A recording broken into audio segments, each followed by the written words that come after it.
us. This webinar is, Happy New Year to those of you. This is like our first webinar for 2021.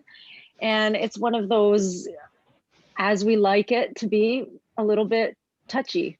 So one of those ones where it feels that there's a lot to talk about, that the conversation that we have going on, and what we'd like to do is start conversations that particularly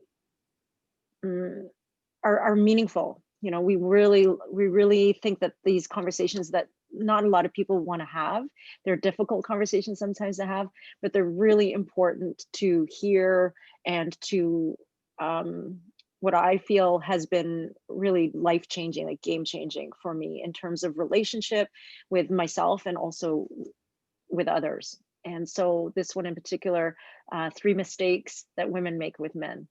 So sometimes hard to look at, and often hard to look at oneself and our behaviors and the way that we act or react. And when it's like the mirror is held, it's sometimes very bright. Yeah, and that's, as you mentioned, Serena, I mean, this can be a touchy subject. I think it's an interesting subject to discuss and to open up a forum for discussion. And the idea is that these kinds of conversations are held with curiosity and also with care.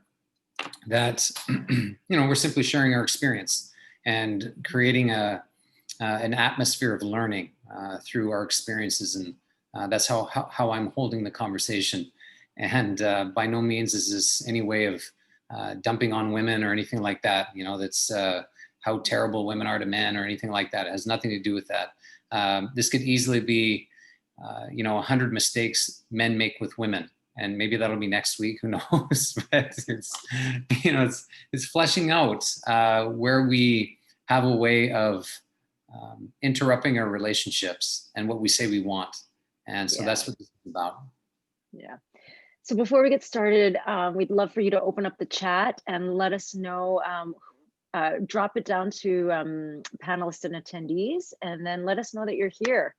And so who's here and where you're at, where you're from. We'd love to say hi. Out in webinar land, I always like to know who's joining us. For those of you who don't know, we're out in Costa Rica, and at our retreat center here. So nice to see everyone, and of course you're always welcome to join us. So here in Costa Rica. Hi Gloria. Hi Lisa, great to see you.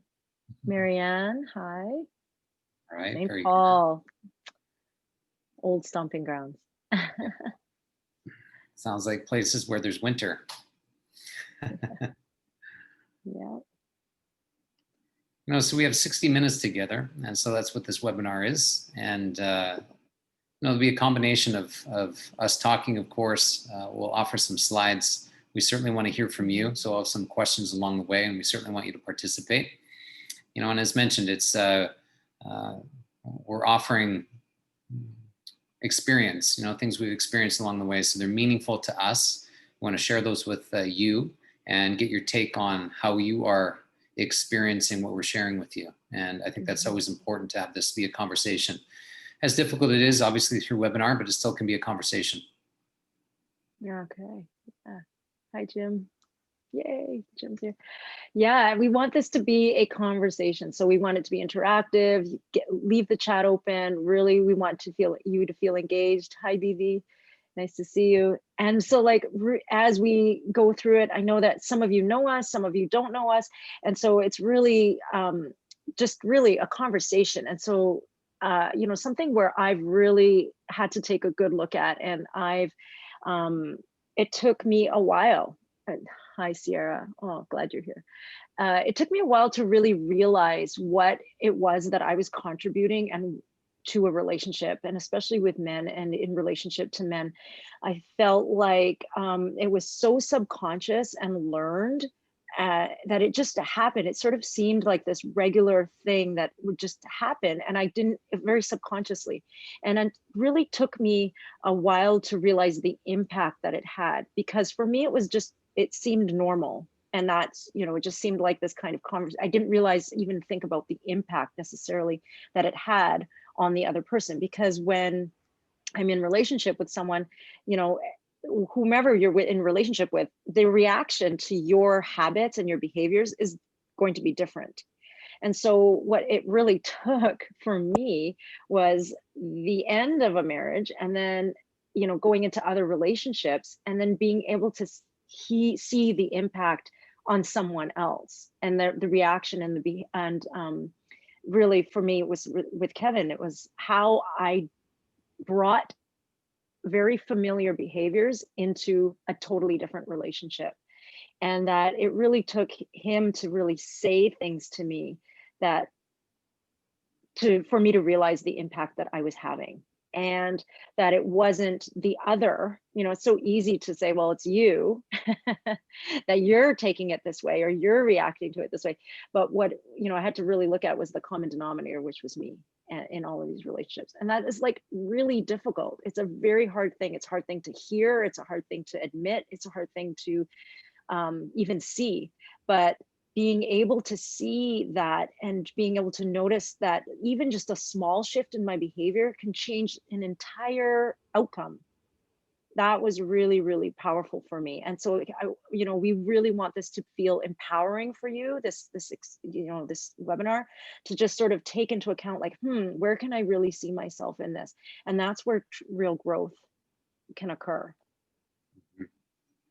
Yeah, and it's certainly a meaningful conversation for me as well. You know, just confronting my own relationship with women, of course, and how I have navigated relationships in my life, and where it's worked and where it hasn't, and looking at I'd say some, you know, common traits that I've picked up along the way in relationship, not only mine but others as well. And I found that interesting. What are the common traits, you know, that we've picked up and we can speak into? And what will speak to the three common mistakes women make with men, and we'll talk about them, but I'll just say them up front. The first is criticism. The second is lack of encouragement.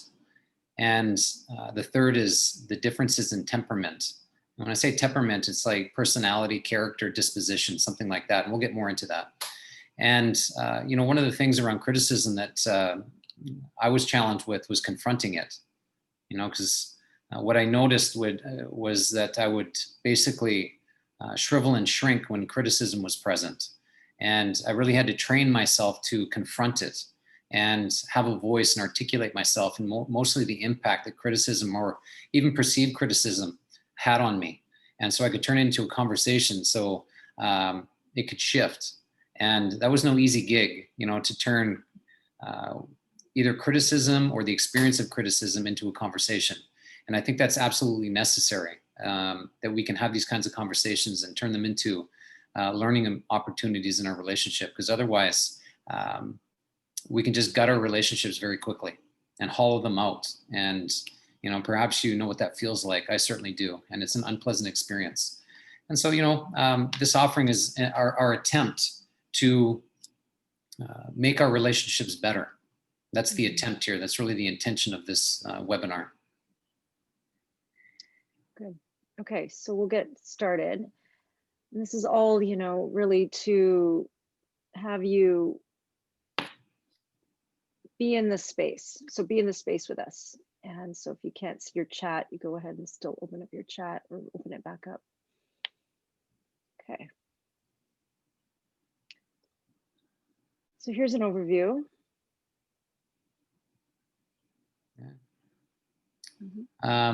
Yeah, an overview. So what we'll talk about is masculine traits, you can call it that, and feminine as well. And so we'll just start that way, just to get into the context, the framework of the conversation. So masculine traits, the habitual ways is self-sufficiency, individuation, and autonomy. So it's like being self-sufficient. That's a masculine trait. The conscious integration is intimacy, connection, and relationship with others. So what does that mean? That means that those that have masculine traits, and that could be men or women, their work, their growing edge, where they need to focus is developing intimacy and connection with others. Because the tendency is to be an individual and not in need of anybody, being self-sufficient and independent in some ways. And so the theme of living well is intimacy for those that have masculine qualities or traits. Yeah. So we have both of these. Each man and each woman, we have both of these energies, masculine and feminine energies in us. And so what I noticed was really like how much masculine energy I was channeling in my relationships. For me, it's like, okay, autonomy and independence and all of that was really good for me in terms of my work and where I lived, and just in turn just helped me. It was a real strength of mine.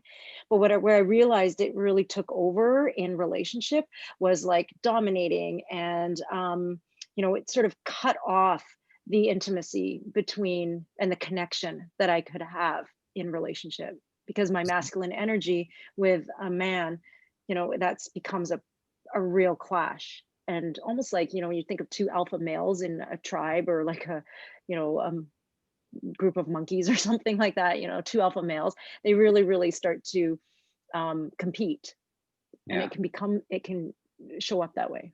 Yeah. And that's the challenge. I mean, to have that level of competition in an intimate relationship, it's, Mhm. it's too much at times, and somebody's going to have to win. And so who's going to win in that equation? That's what's Yeah. challenging. Yeah. So if there's a winner, there's a loser. And, again, in intimate relationships, it's pretty challenging when that dynamic lives and is present. And it often does. It's like we love to be right. And if we're right, that means somebody's wrong. Mhm. So the idea of this is habitual ways. The habitual ways was just to be individual and to be really autonomous for me. But what I really needed to integrate and consciously integrate, this conscious integration, was like connection and how to bring myself closer to somebody rather than compete and want to be right. And then, really um, get myself closer to each other, closer to someone else. Right. And so here's the other side of it. So feminine traits, you can call them that if you'd like, or qualities, habitual ways. The focus is on relationships, caretaking, and nurturing others. So relationship based. The conscious integration is self-reliance, security, self-sufficiency. So again, it's becoming the individual and having the capacity to take care um, of ourselves, through Mhm. self-care practices. If I think about these two qualities, I certainly have both, as we all do, as Serena mentioned. This has been my work, is how to move more into my feminine energy. And, because my tendency was to be hard and stubborn, some would say. And so I really didn't have the capacity to take care of myself. And so I was insufficient in my self-care. And that was catching up to me in various different ways. And it left me rigid. And so the work for me over the last many, many years is having the capacity to take care of myself in different ways and actually nurture myself, which was very, very foreign on so many different levels. But doing that actually softened me, and it allowed me to develop a relationship with myself that I didn't have before. And having the capacity to relate to myself in a softer way, it actually softened me to be in relationship with other people in different ways. And that was of great benefit, significant benefit, having the capacity to move with other people in different ways. Yeah. I love that. And, it was the same for me in terms of, even though I'm a woman and I really was in, a strong masculine energy, I had to learn to really start to embrace my feminine energy and also take care of now I think about taking care. Often it's taking care of others. I would put other people's needs first, or I would kind of like start to focus on someone else to actually respond to my needs or fulfill my needs.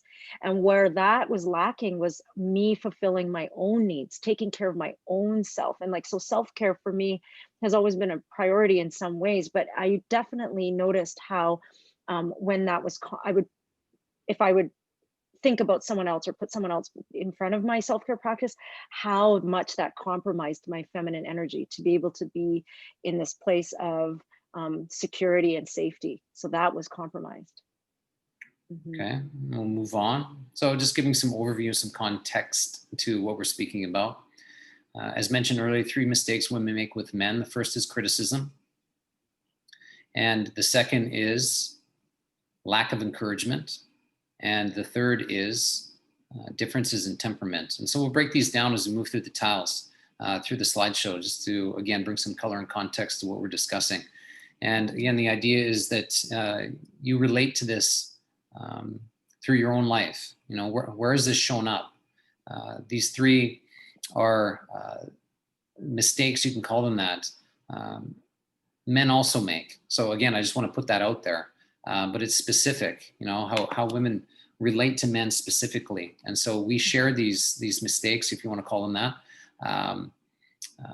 But in the context, we want to create a framework where the women out there can really see how you move in a relationship and how these influence the results that you get in your relationships. Yeah. And so let's break down criticism. So mistake 1, criticize. Criticism is the expression of disapproval of someone or something based on perceived faults or mistakes. And that's a crispy experience to be in the presence of, to be criticized. I certainly have a sensitivity to criticism. I'm hyper aware of what it feels like, tastes like, smells like, and when I'm in the presence of it. And so I'm hyper aware of it for obvious reasons, because it's something I've experienced many times over. And it is delicate because it feels like I am about to get roasted. That's kind of the feeling.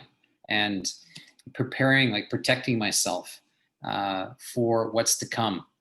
And what ends up happening is, out of protection, I'll stop listening. That's one of the first things that goes, is our listening when we're protecting.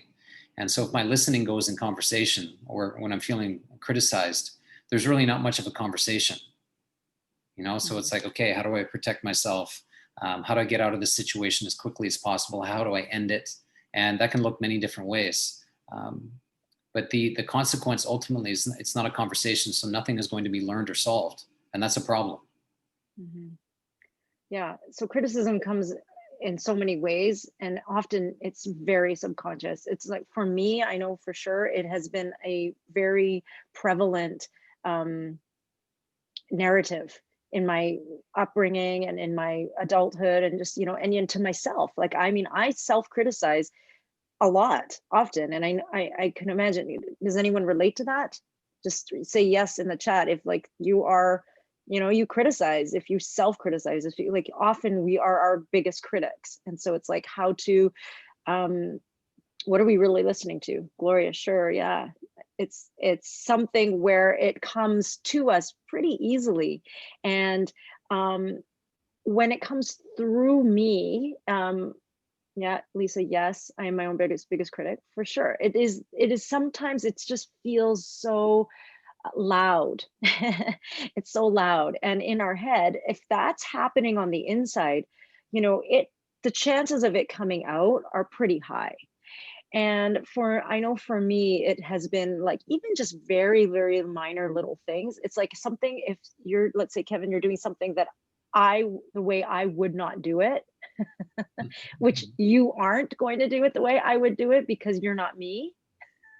But in, you know, in my mind, it's like, well, that's not how I would do it. So then somehow that's going to make Kevin feel wrong, or you know, criticized. And so, like, somehow it's a perceived fault. And so it's my perception of that it's not, it's correct. You know, it can be the simplest things, you know, like to your point, Serena, it's like, why are you cutting the lettuce this way or that way? Or why are you doing this? Why are you not doing that? And so there can be a lot of attention on the other. And when there's that level of attention on another, it's not much of a conversation. It feels like it's criticism, yes, but nitpicking, but there's an energy attached to it that's undeniable. And that can create, you could say, a disempowering context. Yeah. because it's like you're doing it wrong. You should be doing it a different way. And Mhm. that can also turn into taking something over, Mhm. you Yeah, know? you're not doing it right, so I'll do it. Yeah. Yeah. And it's, we all know what criticism feels like. And, if we're being criticized for doing something, the chances of us doing it again is very unlikely. It's like, what's the value? What's the point? And it could be in the most mundane experiences. And that's often where it shows up in relationship, from, cooking, doing dishes, laundry, cleaning the house, like all the mundane things we do in relationship day to day. That's where criticism lives day to day. And the results are significant. Or not doing it. Yeah, exactly. Yeah. Mhm. Hmm. Okay, criticism results in, for women, a common and prevalent fear is feeling unsafe physically. So just think about this. Criticizing men is designed to weaken and diminish and therefore minimize the potential threat that they pose. Right. This is something I've been exploring, this perspective for a long time. And there's something in this that I find very curious and interesting. My experience spending so much time with women, and I've spent a lot of time with women over the years. And one of the common concerns is physical safety that women have, and for good reason. And so there's a lot of attention on physical safety and where they are in space and time, and largely unconscious. And often the focus of the threat is on men, because it's, again, for good reason in various different ways. It's who's going to cause physical harm to women. It's the tendency is men when it does occur. And so there's plenty of attention on men that women have, and again, for good reason. And it seems to me that criticism is a way to weaken men and to diminish them. And so they're smaller than. And it's a very interesting perspective. It also can be a lot to take in, to consider. But I've seen this happen many times over, and I would say largely unconscious. But there is this way of criticizing to cut down, to weaken the character of men. Mhm. And the consequences of that is men do shrink and shrivel. They become less than and have a tendency of hiding and cowering. That's what often happens in relationship. And so the man is weakened if he so chooses to be, and I have a lot to say about that. Choosing to be that way is not ideal. Mhm. But that's a choice that's common that I see many men make in relationship.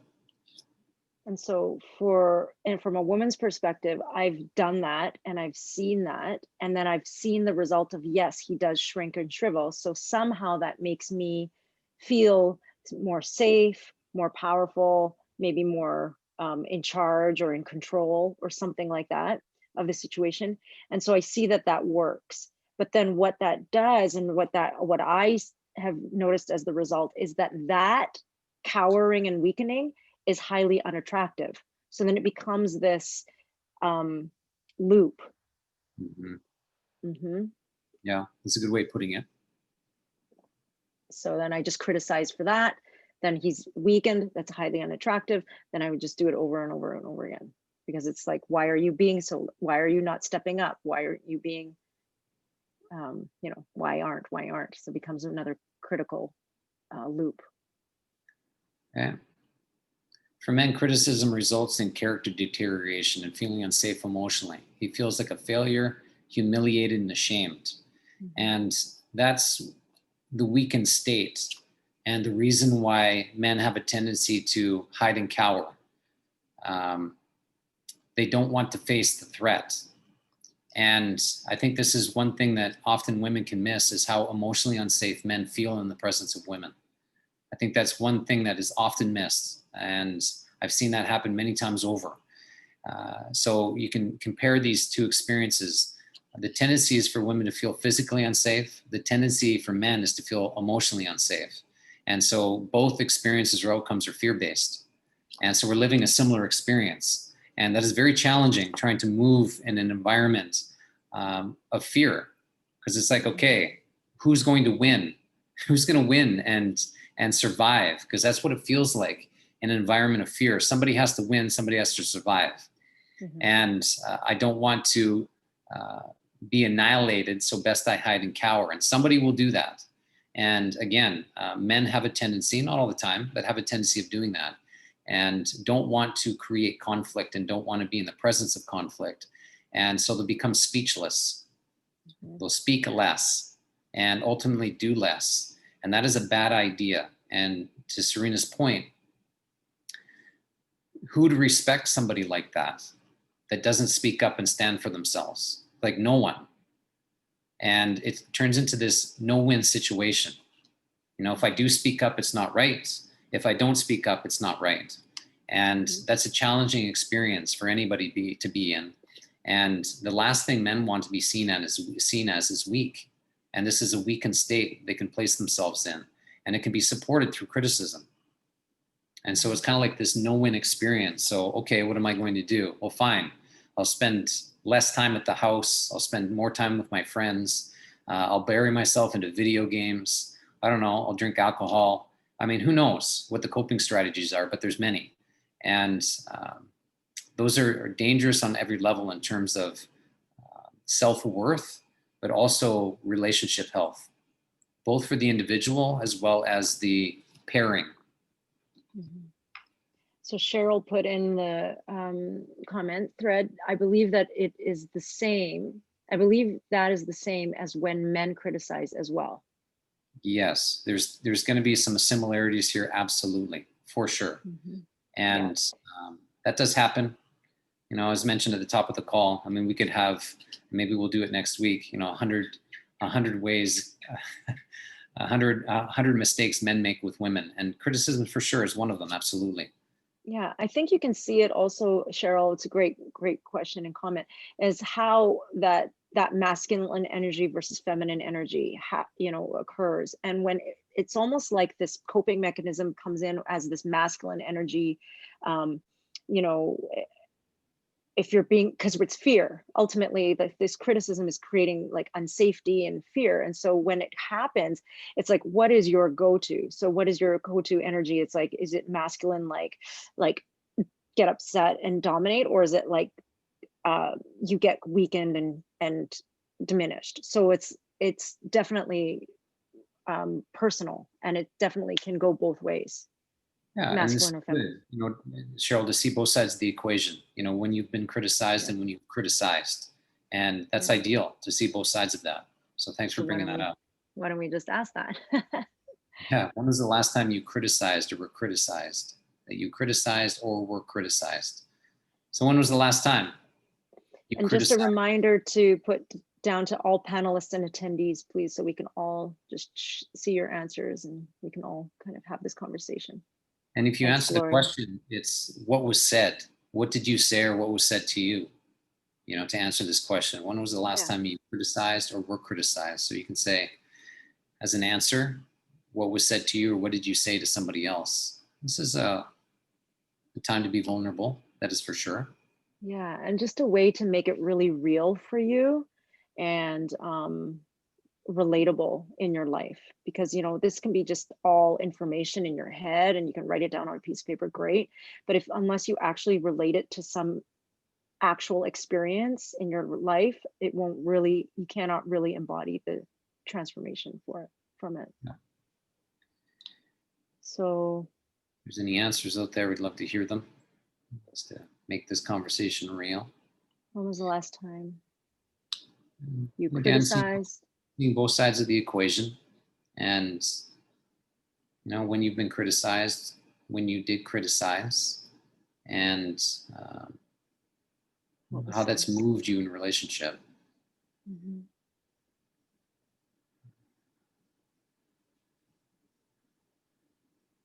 Okay. I mean, the last time I was criticized, I'll put this out, was recently. And how it left me feeling was in some ways stunned. And I would say stunned, and there's like this disbelief and also curious of how could somebody come up with the criticism they came up with, without really knowing me all that well. And so I found that interesting. Jovi, great. So 3 months ago, my husband told me to stop working because he told me that he can earn more than me. Hmm. Okay. Interesting. Yeah, great. Yeah. Gloria, self-criticism today. Lisa, last happened over the holidays, criticized someone for not being careful enough during COVID. It really blew up. Yeah, definitely at times are very sensitive. Gloria, criticism from family members, stunned and withdrew from connection. Okay, good. Thank Yeah. you for your answers. Appreciate you jumping in. Mhm. And Cheryl, I've criticized my partner for wanting to spend more money than we needed to. Great. Kayla, hi Kayla. It's just been a general theme between my husband and I, me criticizing about housework, not feeling balanced or shared in that, or him not following through with logistical responsibilities. mhm. Great. Really common. You're not alone in that. No, so Great to hear. part of my role in this conversation is to offer a fellow's perspective. And I think that's valuable because it often doesn't happen in my experience. and so that's what I'm attempting to do. And again, this webinar is not designed to pile on women. That's not what this is about, or to criticize. You can put it that way. It's just creating a conversation where there is a fellow's perspective that's in the conversation, and so perhaps you can get a sense of what it's like on the receiving end of criticism. And I know you know that. I get that, but from a third party, and sometimes it can be received in a different way. Kate, criticizing the workplace, yep, led to feeling off balance and unsure of yourself. Okay, Definitely. good.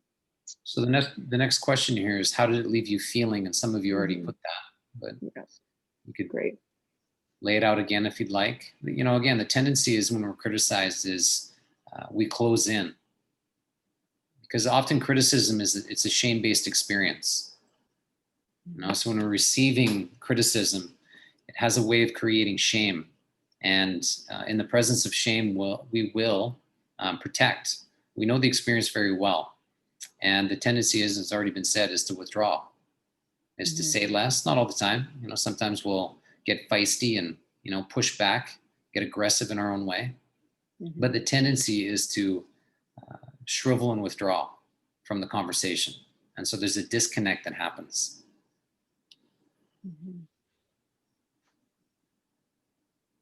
Even if you criticize, so some of you said that when you criticized, so how did that leave you feeling even when you criticized? Yeah, that's good. Yeah. Frustrated, Lisa? Yeah.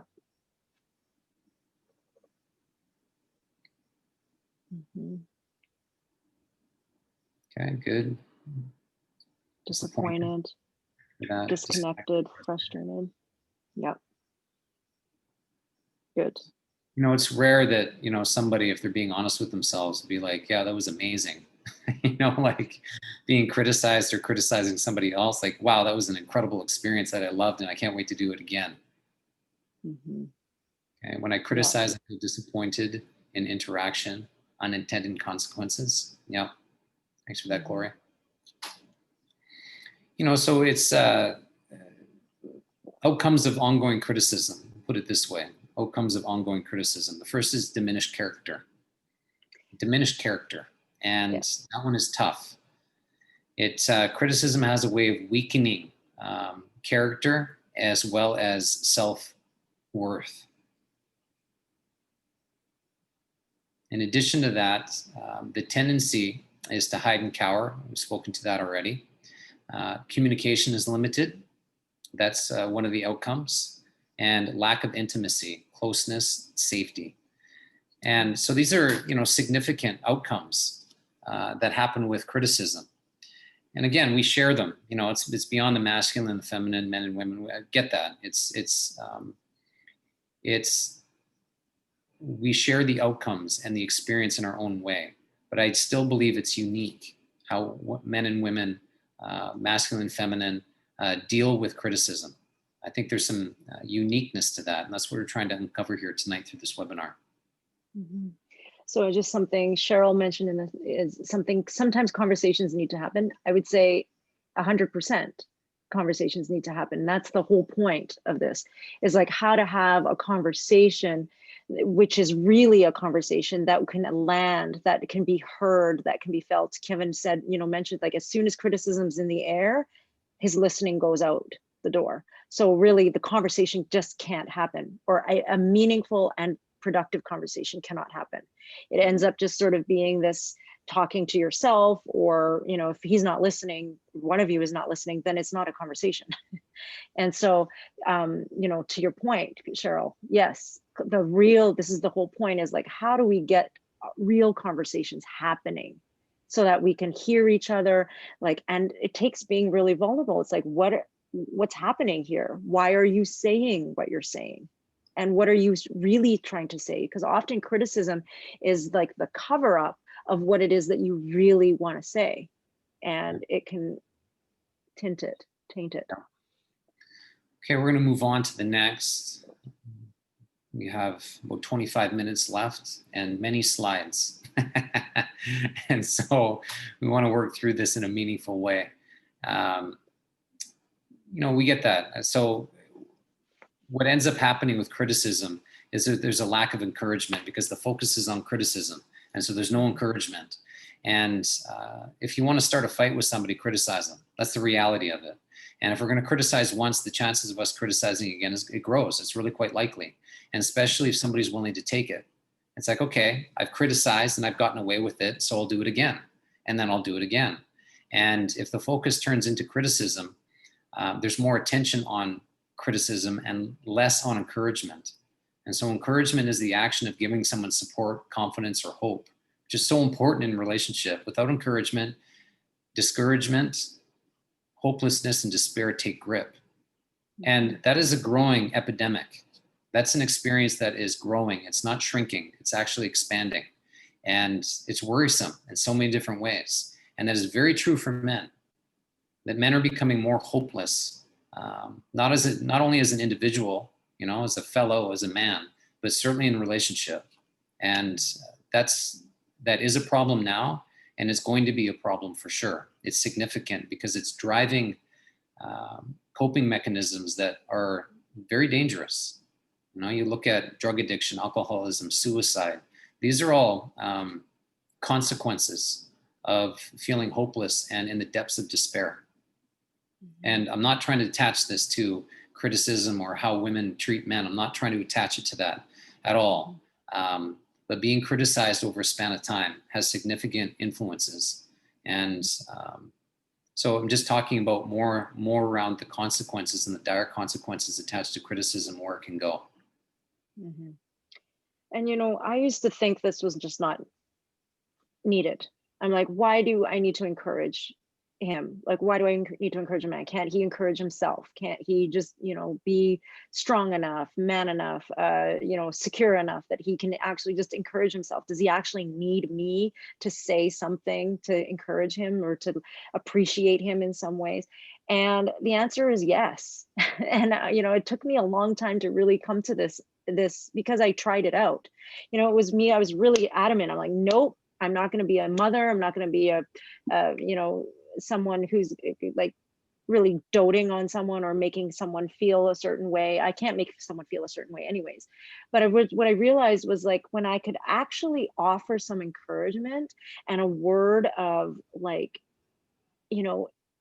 hope, or even some kind of possibility, that just, like, it was like puffed up. This, like, the man in front of me would just be like puff up, his chest would puff up. He would feel like, we're talking about this cowering that happens during criticism. It was literally the opposite that would happen. Or he would just be like, someone actually believes in me. Someone actually, thinks that I can do it. And it's like, I really felt that men didn't need encouragement, but it's completely the opposite. I really noticed how it would change the entire direction of where anything, like, of anything happening, like even just being able to, like, create the possibility that someone could do something like that. Yeah. And so the lack of encouragement results in, we'll go through the next slide. So go through these. Women can often be left feeling unsupported, doubtful, sad, lonely, misunderstood, resentful, underdeveloped, and stuck. Right. And that can happen. Of course it can happen. It certainly happens, again, to all of us. And coming from Because, that place, go ahead, Serena. no, go ahead. Coming from that place, it's what's left. I mean, feeling unsupported, that can certainly be true. I've had many conversations with women where they feel unsupported by the man in their life, and how that can support criticism. I'm not getting what I want, and so how can I get my point across? That, accompanied with, at times, a lack of skill in terms of communication, can create conflict very quickly. And communication is delicate, to say the least. The chances of us offending somebody by opening our mouth is really quite likely. And the sensitivity we have around criticism only expands that outcome, that things may not go well. And there's a particular statistic I like: 96% of conversations end how they begin. And so if conversations begin with criticism, they will end that way 96% of the time. If conversations start with encouragement, 96% of the time, they'll end that way. And that's a significant statistic. And so if we want meaningful conversations where we're actually solving problems together, there has to be a willingness to encourage that outcome. It just has to be that way. And men can often be left feeling underappreciated, disrespected, confused, afraid, ashamed, helpless, disappointed, and repelled. And so think about the words up on this tile. This is happening, and it's significant experiences. And so from feeling unsupported to disrespected, just think about the outcome and how we move in those postures, as you could put it, those experiences. There's not much problem solving happening there. We typically make things worse from this experience. Mm-hmm. So this is relationship, all of these, because of fear, protection, and how we act and react. And also, I think to your point, you said something really specific, Kevin, which I really appreciate, is like the lack of skill in how we're communicating, because that's where it gets misconstrued and misunderstood, where disconnection happens. Fear and protection, root cause. As soon as you recognize fear, the sensation alerts your nervous system, which sets your body's fear response into motion. Stress hormones like cortisol and adrenaline are released. Your blood pressure and heart rate increase. And so that's a lot of energy being created in a fear-based experience. This is commonly known as the fight, flight, or freeze response. And one is more prevalent than the other in our experience. And so you could easily determine which one is more prevalent in your experience. Do you have a tendency of fighting? Do you take flight, or do you freeze? And so that's an interesting thing to answer. I mean, you could put it in the chat if you'd like, but answer it on your own. And so when fear is present, you're looking to protect yourself. How much energy is created in that experience? And that, accompanied with criticism, can create I would say, a lot of confusion is one way of putting it, and chaos is another way of putting it. Yeah. Because it's often not just dealing with one criticism. It's pent up criticism is often the case. And so again, to be in the line of fire in some ways, that's what it feels like at times. It can be a lot to not only receive, but make sense of, because it can be confusing. So really the question becomes, what are we really afraid of? Like, what am I afraid of here? And if it's something that I'm not quite certain about, or if it's something that I need to really sit with, that it's like, what am I really, really afraid of? Because everything else is just the cover up. And so to ask yourself what it is that you're afraid of. And so ultimately knowing that we're both afraid, both men and women are afraid. And so what is this? And what are my, and so I've often asked myself, and I will sit and I'll journal and be like, if I'm acting a certain way, if I'm criticizing, or if I'm noticing I'm irritated, or I'm feeling all those things, disconnected, misunderstood, and all those things, and it didn't land, my conversation didn't land. So then I go back and I like sit down, I'm like, okay, write down, what am I really afraid of here? And it'll startle you. It might startle you. That it's like what you think you were afraid of may not actually be what you thought it was. What's underlying in this as well is, men have a tendency of wanting to solve problems. You know, it's like, okay, I got a problem, and so let's fix it. And so there's this focus on fixing issues, and that's not always the case. However, if a fellow can understand that there's a problem and that he's being included in the conversation to solve a problem, that's useful versus being the source of the problem. And that doesn't go very well. And so from the intent matters. It's like, there's a problem here. I want to share what the problem is, and so it can be solved. And we're both part of the issue because we're in a relationship. And so how can we solve this problem together? And Serena mentioned earlier, the focus can be on the other. Like, I'm feeling this way, it's your fault. Let me tell you how much of a failure you are, and I want you to change, and immediately, because I don't like the person you are. And that might not be the words that are coming out, but that's often the message that can be sent through criticism. And so if you can understand that men are inherently problem solvers, they like solving problems, it's like, okay, there's a problem and let's solve it together. There's an invitation in that kind of conversation that's useful. Mm-hmm. And that becomes the source of the disconnect, really, is like that I have this, I just want you to listen, I have this issue, or, you know, I would like to have a conversation about it, but you're trying to solve my problem. And it just becomes this disconnect where we can't really converse. And we're going to teach you how to really have communication in our upcoming course, which is Elevated Love. And that is where the connection can come, where you can actually learn the language that will land with the other, depending on who they are and how they react. Yeah. And so, you know, again, just to come back to the lack of encouragement, if there's so much focus on criticism, self-criticism, you know, it's rare that we encourage ourselves. I mean, that's a practice in of itself. It's a skill set. And if we're not encouraging ourselves, we sure the hell aren't going to be encouraging anybody else. There's a disconnect there. And so having the capacity to lessen our criticism and focus more on encouragement makes a significant difference. And Jovi, I like what you said, I'm afraid of being a failure. Welcome to the club. That's true for each of us our own way. And it takes a tremendous amount of vulnerability to share that, hey, I'm hurting and I'd like some help with an experience that I'm having, you know, some support here. And that's the confrontation. We have to confront those kinds of experiences and perspectives, that this conversation might fail, but I'm willing to have it anyways. Mm-hmm. Yeah. Okay. So you're talking about you fight more with people closest to you, lucky them, and you take off with people not as close. Yeah, there's definitely a tendency for that. You know, why do we fight with people that are closest to us? Because we can get away with it. That's the tendency. You know, it's like we push into the boundaries, and oftentimes the people that are closest to us will tolerate it. And if we do it once, as I mentioned earlier, the tendency is we'll do it again. And that's where we can be bratty in our own way and push the boundaries. Okay, so what could you say to encourage that you rarely say or don't say? So what is something that you could say that would be encouraging to either your partner or even yourself?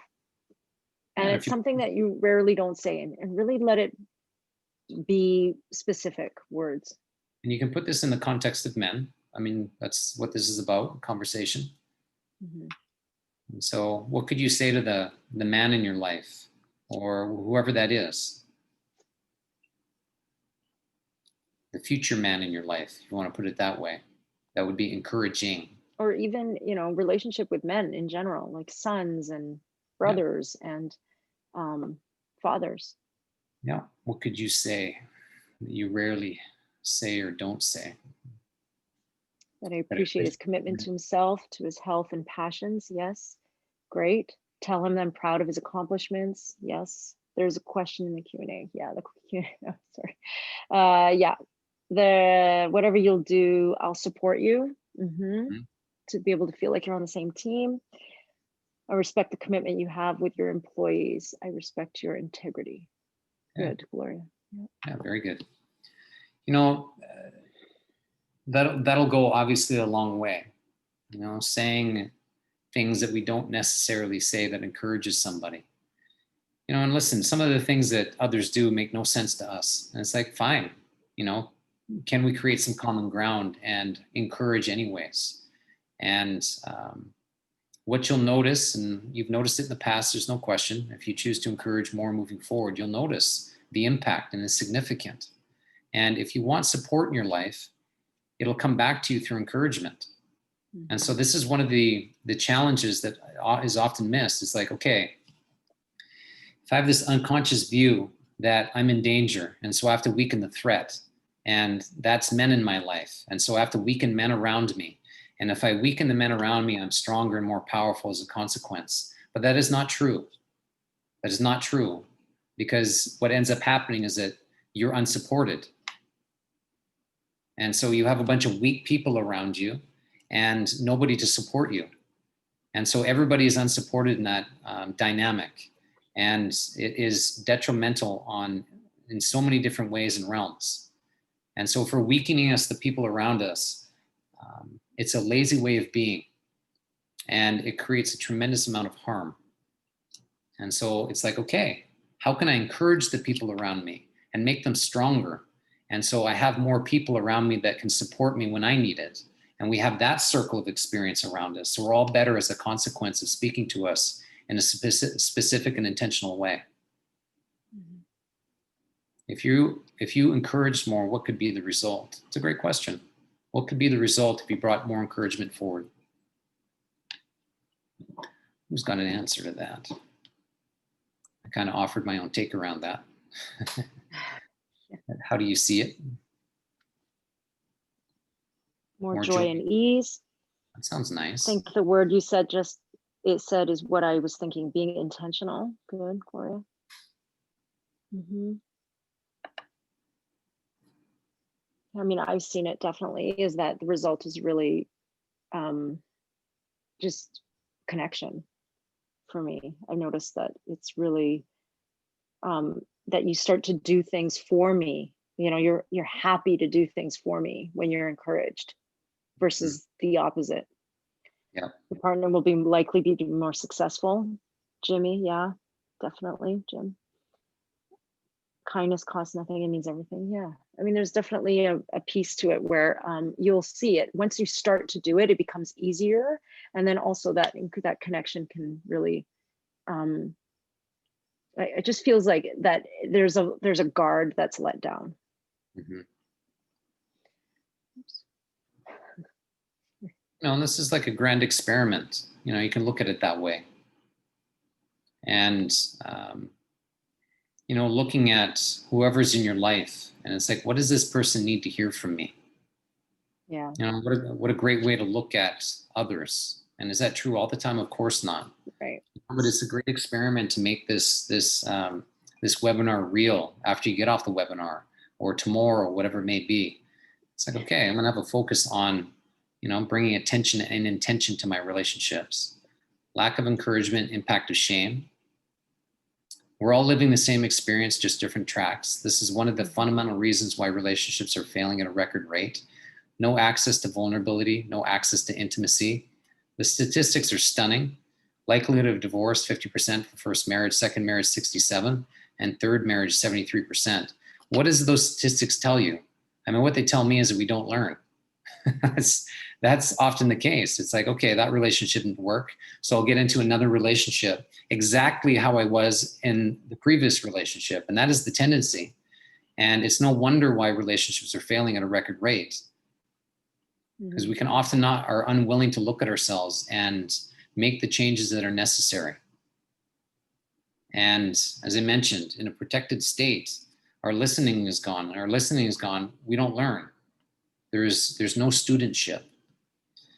And I imagine over the next number of years, these divorce rates will increase based on the experience we're in right now.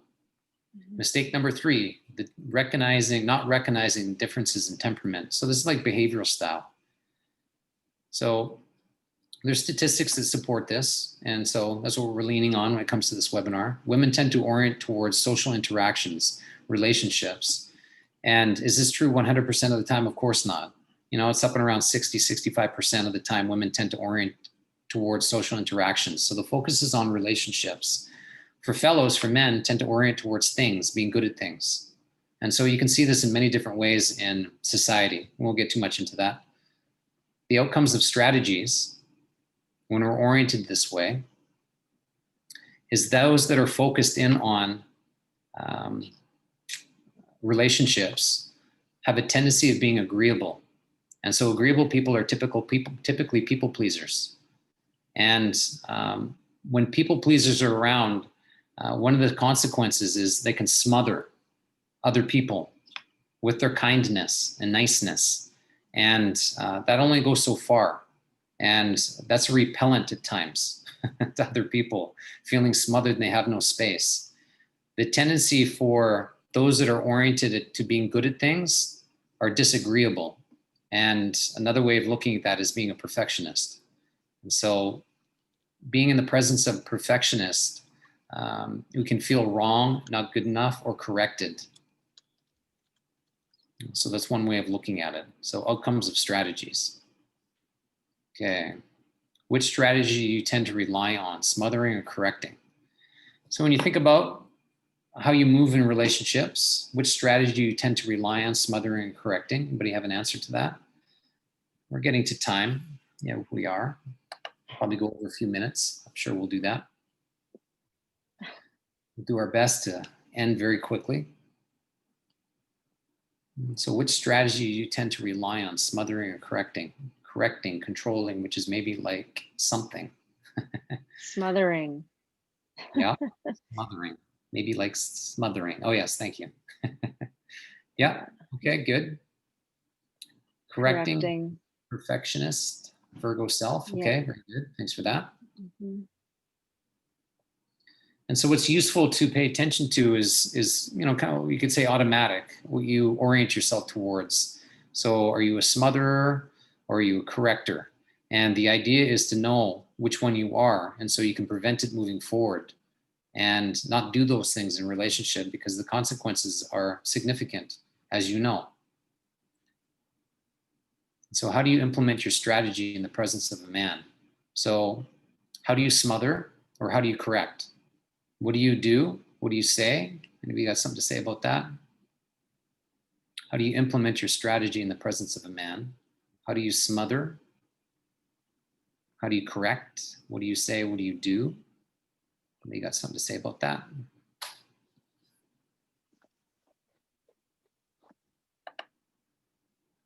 Mm-hmm.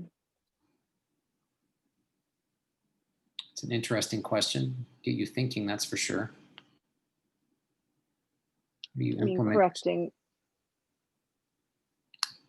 Okay. What's your tendency, Serena? Correct or smother? Correct. And so how do you implement that? Correcting your spelling errors on the whiteboard during teacher training, correcting your the way just anything. If it's like, right now, for example, like we're running out of time, so correcting that. Yeah. I mean, I just feel it's a very it's a hard thing for me to not do. I was a middle school teacher. It's hard for me not to do. Correct the house cleaning. Good. Yeah, exactly. It's like, this isn't correct according to. As it can be. Mm-hmm. Okay, so 3 destructive outcomes for men. That's the next tile, and we'll get into that. Mm-hmm. So feeling. 3 destructive outcomes for men. Feeling overpowered, a lack of encouragement. So think about that, feeling overpowered, which is a fear-based experience, lack of encouragement, which is a shame-based experience, and the experience of no winning. So there's hopelessness attached to that. And feeling hopeless is not fun. And if you can relate to that, you get a good sense of how challenging it is to pull ourselves out of hopelessness. It's very difficult. So this communication that we're talking about is really a game changer, and it is something that we can start to do to learn. It's like learning a new language, and trust me, it's something that I've really had to learn, and it's almost like learning what the language is that can land, but also learning what not to say. So it's often the communication can be something like, do I need to say this? And that's sort of like been a bigger piece to this, is like, do I have to say everything that I'm thinking, or can I just like actually not say something? And so our upcoming course is really that, is like how to start to learn the language, implement the language, practice the language, and then have it land with your partner or the person, another person. And usually it's like, how does a woman brain, like what I could say to my women friends may not, it is not the same way that I would speak, that I need to speak to men in my life. And then again, this comes back to the feminine and masculine differences. Yeah. And, Serena's talking about our upcoming course, Elevated Love. It starts February 1. And that's where we dive deeper into patterns, patterns that we have, how we typically move in a relationship, and create different strategies, if you want to call them that, or countering intentions that actually better our relationships. And so that's the idea. And if you think about that in this webinar, so with criticism, you say we called it mistake 1. So with criticism, what would it be like if you did that less? Mistake 2, a lack of encouragement. What would it be like if you did that more? And the differences in temperament, which is really knowing your partner or the men in your life and what they need. And it's not what you think they need, it's what they need actually. And how to communicate in a way that actually builds up their character, makes them stronger as a consequence of knowing you. And that is a significant gift. And one of the misconceptions, because we present this way as men, is, there's a fragility to us. The tendency is to be emotionally underdeveloped. And so that leaves us fragile and rigid in our own way. And we present that we're strong, but under the surface, that's not the case. And so the encouragement goes a long way in terms of opening ourselves up and taking the risk of being vulnerable. And that's often the case. It's often one of the requests that I hear of women, is that I want my fella to be more vulnerable and to share himself more and talk about his feelings. And in order to do that, we need good women around us for that to occur. That's just the reality of it. Women that are willing to support that to occur, because the chances of us doing that on our own are almost zero. And so it's like this learned behavior, and it has to be supported and encouraged. And in that is greater support for everybody. And so these are the kinds of things that we talk about too in our upcoming course, Elevated Love, is how to create vulnerability, how to create the kinds of conversations that need to be happening in relationships. And so we can solve problems together and better our relationships and have the practices and skill set to keep our relationships angled towards the good. Yeah. So all of this, the qualities, learning to balance our own masculine and feminine qualities within us, so we can start to communicate in a way that is, for men, it's assertive, it's a direct, it's at face value, and it's offer solutions. So how can we actually start to like bring in our healthy masculine energy so that we can actually speak to men in that way, in a way that they can hear us, instead of like in this women way where we would speak to a woman where it's like less clear, it's a little more abstract, it's, and it has more color to it maybe, and how men just can't hear that. It's just a more difficult thing to hear. Same thing with the communication patterns here. So we'll be talking about that and fleshing those out, and how it can actually, how we can change the way that we speak. And so here it is, falling in love with yourself first. It is a way to rise up, and that's why it's called Elevated Love. It's because it's really rising up to the occasion of bettering yourself, bettering your communication skills, really learning how to feel empowered in communication, so that there's no fear. We want to get rid of that fear. We want to get rid of the shame, and not create any of the feelings that we had, that you all experienced and that you've talked about in this space. And so it starts February 1st. And if you stay if you're watching this, just for you only, we are giving you a amazing discount when you join this course. It is 5 weeks. It is really understanding what love really means to you and how it's been dispelled through your lineage of when you were like through your mother, even through your grandmother, or even through your feminine or female or maternal line, all the way from the past that isn't even yours maybe, and how you make sense of what love is as a girl and as a teen, and how that shaped you as a woman now.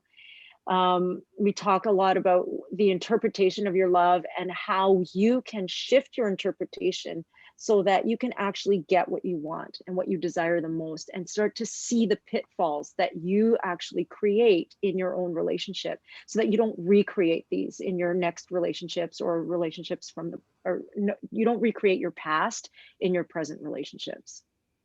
So Serena, this course is fundamentally, it's an opportunity to fundamentally reorient yourself in a relationship. I mean, that's one way of looking at it. And if that's something interesting to you, this course will definitely give you that access. We like this course deeply, and it's it just has this incredible experience of putting yourself in perspective. You know, it's like, okay, I got to put myself in perspective. Who am I really dealing with? And as Serena mentioned, what are the pitfalls I'm up against, and what am I striving for? And to have that level of view in a relationship is extraordinary. And so a 5-week guided tour where you can actually build the skill set to get closer to what you say you want. And in 5 weeks, that's possible. It absolutely is. Yeah, we've seen it happen, you know, in our last course, in the Elevated Love course. And this is like it has been, the transformation was really palpable. So you get guided worksheets, you get calls with us, 5 weekly calls, 10 actually, and then a private group, and of course you get a free scholarship to the live in-person Human Journey retreat here with us in Costa Rica as well when you join this course. So that's April 24th to the 28th. That's coming up pretty quick, and we'd love to see you as we see each other online, and we actually start to celebrate our wins, and then we can actually meet each other, be in person, and practice all of this and be a support network for each other. So you get an amazing discount just for being part of this webinar. We really honor your time, you carving out your time. We know it's very precious.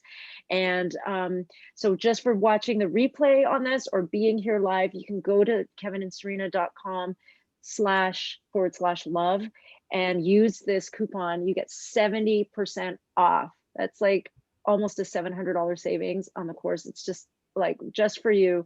And we know that this course can be really transformative, and it starts with you, and it starts with really taking the time for yourself to invest in yourself. Love is a very, you know, it's something where without the support or the guidance or actually a mirror to be shown to you, it's a very elusive feeling and emotion, and something that's hard to navigate. And so we've broken it down into 5 weeks and 5 steps. And what has come out of that, it can be really, we've seen it. It's just, it's life game changing for people. We really appreciate you joining us. Really appreciate you joining us for this webinar. One of the things I want to do is to wrap this webinar up with this focus is consider what's one thing you could stop saying. You know, just think about that. What is one thing you could stop saying that has a tendency of making things worse? And so if you were just to stop saying it, or even less moving forward, what would that mean for you? And what could you start saying to make things better? And so just think about that as you move along. And that would be useful in of itself. That's transformation in of itself. And it will certainly alter not only your point of view and your behavior in your relationship, but the chances of your relationships becoming better just by that simple practice is quite likely. Yeah. So a great pleasure. Nice to be with you. So great to see you all, and seeing the names of our amazing community. And if you're part of the Human Journey Academy, we just are so excited to be with you this weekend coming up. So thanks for that. Lisa, thanks for being here. We also have a He Said, She Said live stream in the Art of Living Well 365 Facebook group, the private Facebook group starting tomorrow. So we've been on a bit of a hiatus from that. So join us tomorrow, and we'll be talking more about this for sure. So thanks for letting us go late. Thanks, Lisa. Thanks, Kayla. Thanks, Cheryl. Okay, everybody, good night. We'll see you soon. Take care. Thanks, Dee Dee.